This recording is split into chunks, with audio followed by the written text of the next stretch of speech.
Hello, and welcome to today's live coaching call and community conversation.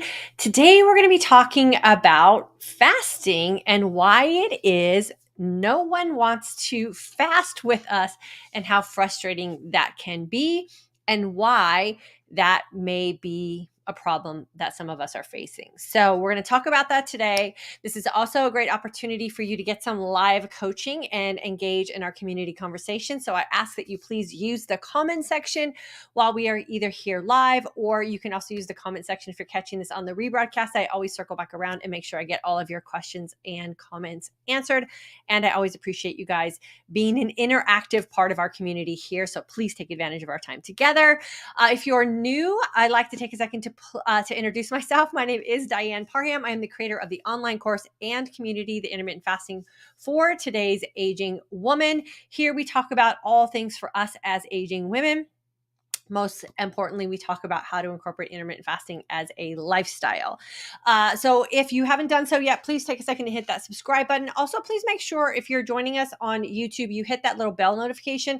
That way, when I post the reminder about our live community conversations, you will be notified. And then if you're on Facebook, make sure you hit that follow button, and then also set yourself up for all default notifications. If you don't set yourself up for notifications, you're probably going to miss an opportunity to join us live.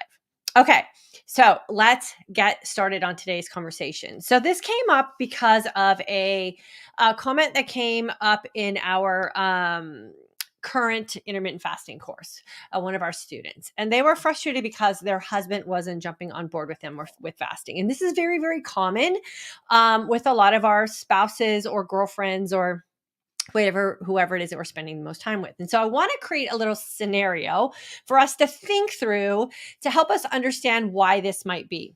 So a lot of you have shared with me that you've been following me, for some of you, for years, right? You've been following along in the journey. You've been watching the videos. You've been commenting in the comment section, or maybe you've been quietly following along. And you've also been researching intermittent fasting for literal years.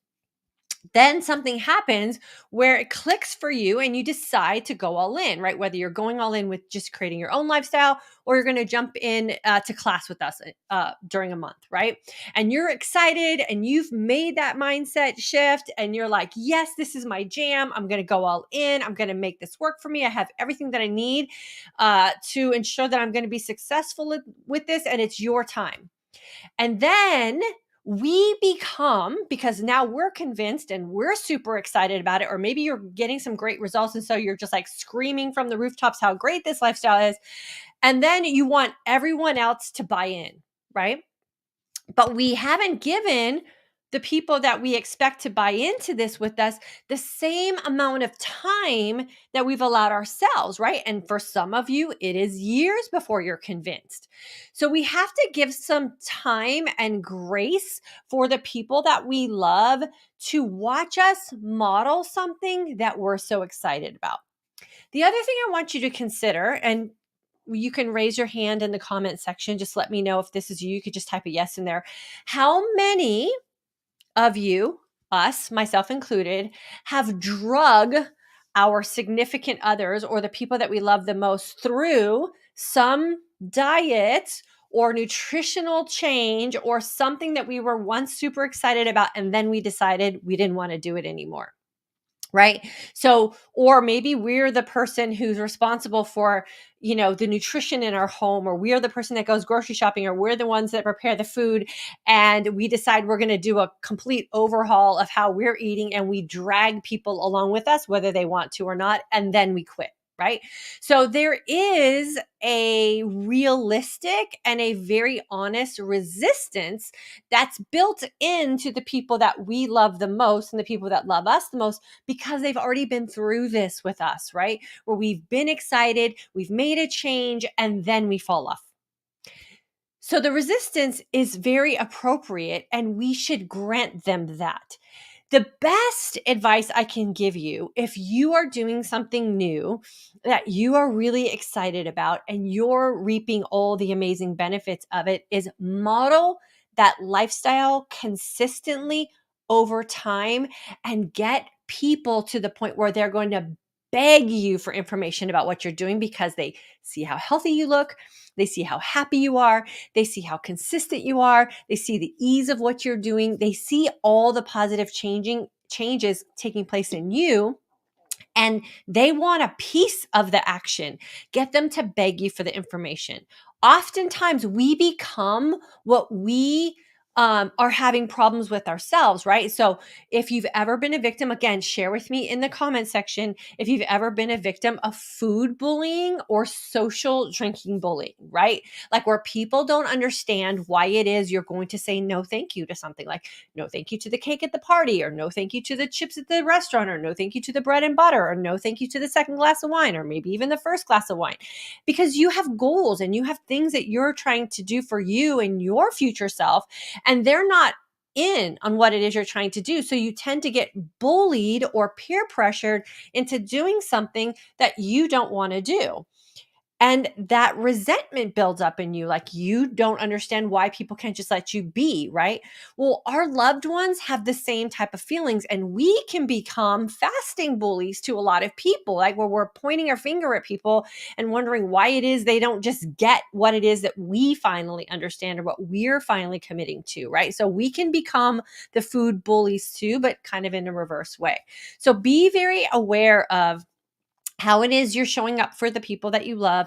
Be very aware of how you're modeling what you're doing. And then the third thing that I want to talk about is we also have to understand and give ourselves the opportunity to be grown up women.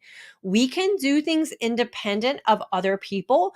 We can do things that serve us, and we don't need to have a crew around us to be successful.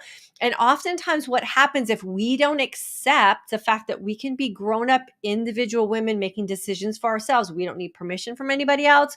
We don't need to have a support team of our peers or our loved ones who, we share time and space with. We can often use them as a scapegoats, right? My husband isn't fasting, so that's why I'm not successful. I call BS on that. My girlfriends don't fast and they don't understand what I'm doing, so I can't be successful. I call BS on that. You can be successful at anything you choose to be successful at. And you can also use low hanging fruit as really easy excuses as to why you're not sticking to your guns, as to why you're not sticking to the commitment you made to yourself. So we have to be very aware of how we are using our loved ones or our girlfriends as a scapegoats for letting ourselves down. We have to take responsibility for ourselves. So I want you to think about that if you are on this journey, right? And maybe you're finding that you're not as successful as you thought you should be, or maybe you're using someone that you love as a reason for you selling yourself short, right? Or the reason why you can't be successful.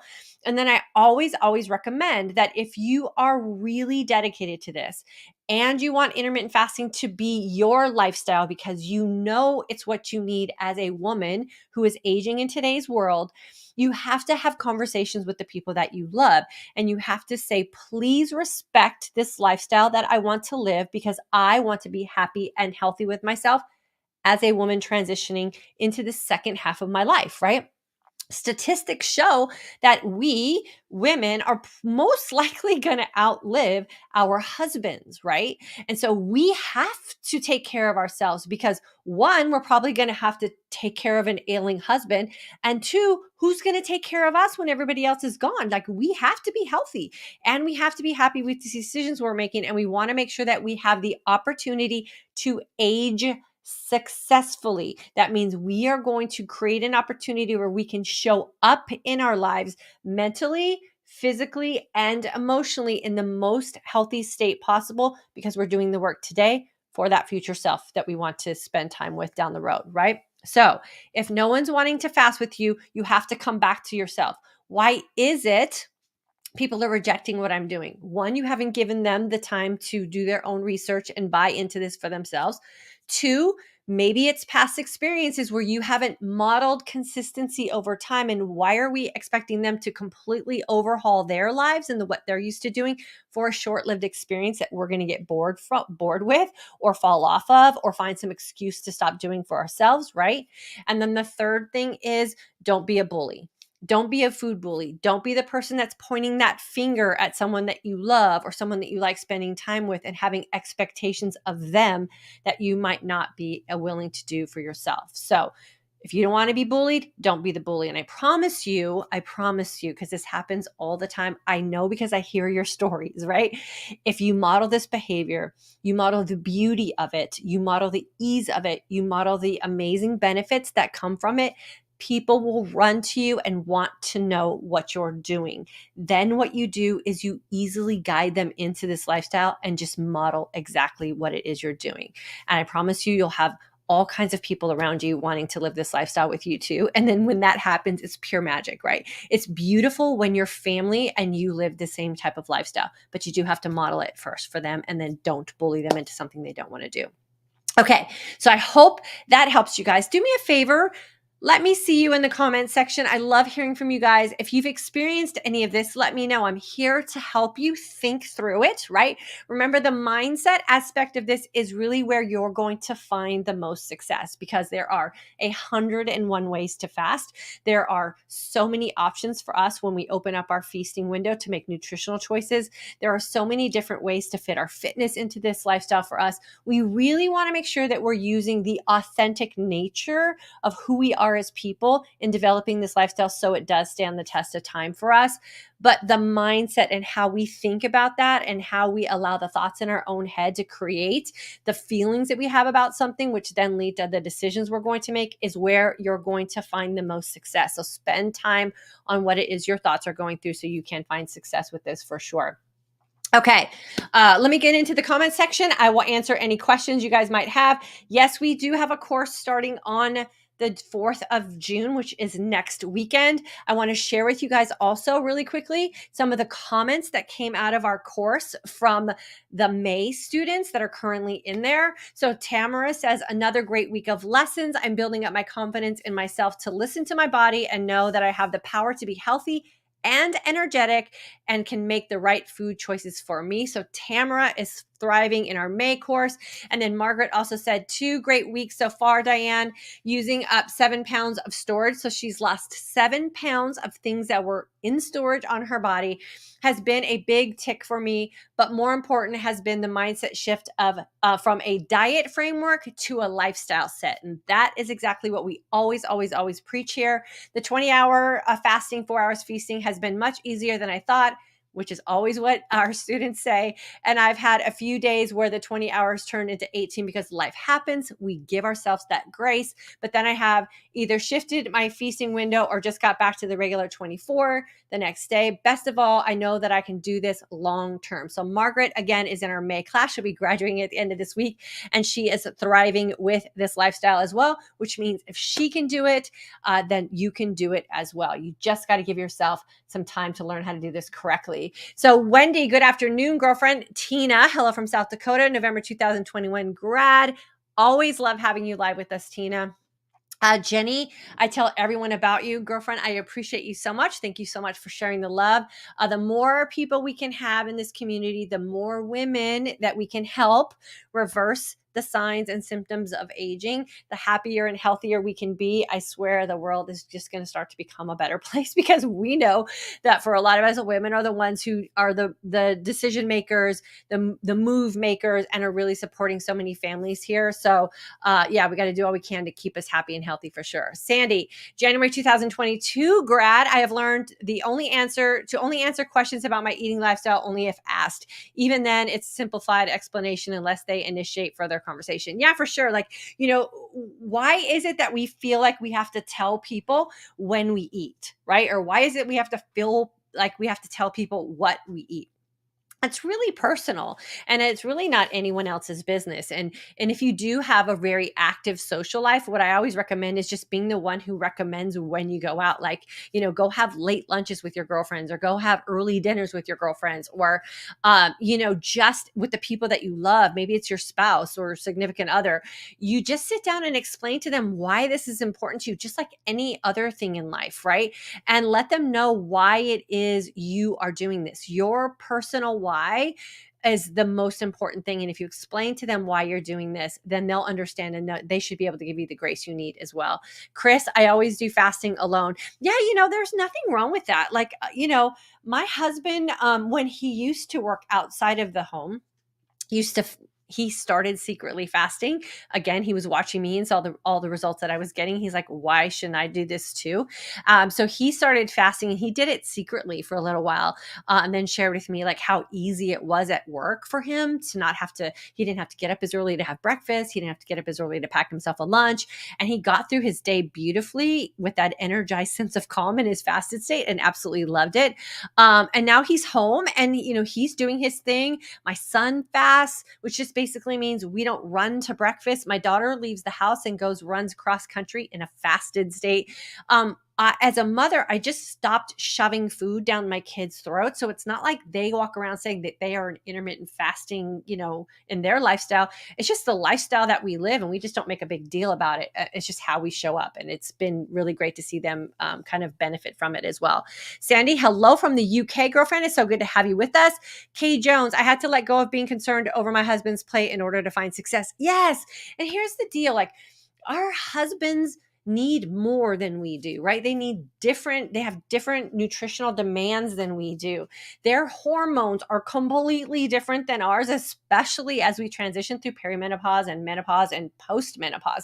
So we can't live identical lifestyles that our husbands do. It's not realistic. So being able to do your own thing is really important, because we're going to age differently than our husbands. And so we have to make sure that we're looking at that for sure. Okay, so I put the link in there for you guys too, if you want to check out the next course we have coming up. It will start on the 4th. Registration closes on the 3rd. Quincy, so very true. I modeled the lifestyle for my husband, and now he's fully on board. Hello, girlfriend. So easy, right? When they just watch you and see how easy it is and how you find joy in it, that's another thing. If you walk around complaining about something, who's going to be interested in, 1, asking you questions, and 2, jumping on board with you? So when you really find your groove and your sense of power with intermittent fasting, and that's really how you show up in it. Like, I walk around here like in a fasted state, like this is the most amazing feeling ever, because that's how I feel. Like, I feel so amazing in a fasted state. And so people want a piece of amazing. And so make sure you're modeling what it is you want people to buy into, for sure. Tina, I'm doing this for me so I don't let my family choices affect my choices. Exactly. And then Chris, I'm interested in the course. Crystal from Suffolk, Virginia. Girlfriend, there's a link. You're on YouTube, so there's a link in the comment section here, the live chat. And then if you go to the description box on my video, you can always find a link there. Or you can go to fortoday'sagingwoman.com. There's information there. So lots of places you can go to get information about the course. Jackie, I think it is. I recommended you to a friend this morning. Thank you, girlfriend. I appreciate that so much. And then make sure when your friends come in and you've recommended them, make sure that they let me know who it was that recommended them, for sure, because I always like to make sure I keep track of that. And then Sandy, I realize that when I fast and eat clean, my family joins in somehow, howbeit gradual. I guess they see the results. Yeah, and here's the deal. Here's the other thing that I think we tend to do as caretakers, wives, mothers, grandmothers, is we feel like our family should eat differently than we do, right? And I always say, if I'm upping my nutritional game, I want my family's nutritional game to be upped as well. Like, if there's food that my family eats that I won't touch, I have to ask myself why I'm doing that. Like, why am I buying food that's not good enough for me, but's good enough for them, right? So once you start making better nutritional choices because you're reading labels, or you understand that gluten isn't good for anyone, that soy isn't good for anyone, especially when it's in an ingredients label. Maybe you've realized that dairy is just not like my family, none of us can tolerate dairy. So the dairy switch was super easy for us, right? And so once you make those connections, then everyone's nutritional choices get upped. And then when people start feeling better because they're eating more nutritional food or their body's not having all these reactions, then it just seems like everyone gets healthy together. And that's exactly how families should be living together for sure. So Sandy, good for you. Wanda, absolutely correct. You can't bully people into following your path. Something I heard many years ago, when they stop listening, stop talking, our own path, not ours to push on others. Yeah. And I know for myself, like I hate when people bully me or pressure me into doing what they do, and oftentimes if you pay attention to conversations when you're out socially, misery loves company, right? And so if you're at a social event, pay attention to what people are talking about, how much weight they have to lose, how tired they feel, how they're not sleeping at night, all the medicine that they're on, how their doctor's pressuring them to make better choices. Like there's all these complaints, right? And then those are also the people who are trying to peer pressure you into like doing something that you don't want to do. So make those connections as well, but then also don't become those people, right? People will be ready to change when they're ready to change. Just like you were ready to change when you were ready to change. And you have to do your research and you have to make sure your mind is right. And then when you're ready, you'll tend to go all in and you'll also tend to stick with something. When you're forced to do something, oftentimes it's people pleasing and it can be short lived. So we have to be very, very careful with that. So Wanda, thank you for sharing that quote. Super helpful for sure. Okay, so that's what I have for you guys today. If you're feeling like people aren't jumping in on the bandwagon with you, I would say you have to kind of look at why that could be, right? Why is it that people aren't fasting with you? And then you have to accept their reasons, right? And then just know that you're doing this for you. This is a choice you're making because you know, as a woman, especially transitioning through hormonal changes, that it just works. It just is common sense and life is super easy. And this is where you thrive and hungry is where the magic happens, like all the things we talk about here. But it can be just your journey and you will be fine. Don't let other people not jumping in with you be your excuse for stepping away from something that you know works for you. Don't let people peer pressure you into living an unhealthy lifestyle. If that's what they're living and they're happy with that, that's happiness for them. Don't peer pressure them into changing. You find your own happiness. As a grown-up woman, we have the right to do things our way. We have the right to do things independently. And if you're someone who's fasting and no one else around you is fasting, we have this community for you. Come hang out with us. We love having you here. You will never be alone as long as you have the opportunity to tune into us. And I'm not going anywhere. I'll see you guys every Monday and Thursday. Okay. So you have us for sure. Okay. For those of you who are interested, remember the course starts next week. I promise you, I take everything that we've talked about here over the past 5 years and I put it together in a 3-week course where I give you everything exactly how it's supposed to be timed by the changes that your body is going to make when you start implementing intermittent fasting the correct way for you so you can reverse the signs of aging. Have a great rest of your Thursday. Happy Memorial Day for those of you who are celebrating Memorial Day. It's a nice long weekend. I will be here on Monday, even though it is a holiday. So I'll see you guys at noon on Monday. Have a great time. Enjoy your people. Make memory making moments while you're celebrating, if you are celebrating something this weekend. But always make sure you're staying true to yourself because there's nothing that's worth you losing a day of your life feeling horrible because of food choices. Nothing is worth that. Have a great one. I'll see you guys around. And then I'll see you tomorrow on Instagram. We're going to be talking about Lumen questions over there. So if you have a Lumen or you're interested in a Lumen or you want to talk about metabolic flexibility tomorrow on Instagram, 1 p.m. Central Standard Time. Have a good one, you guys.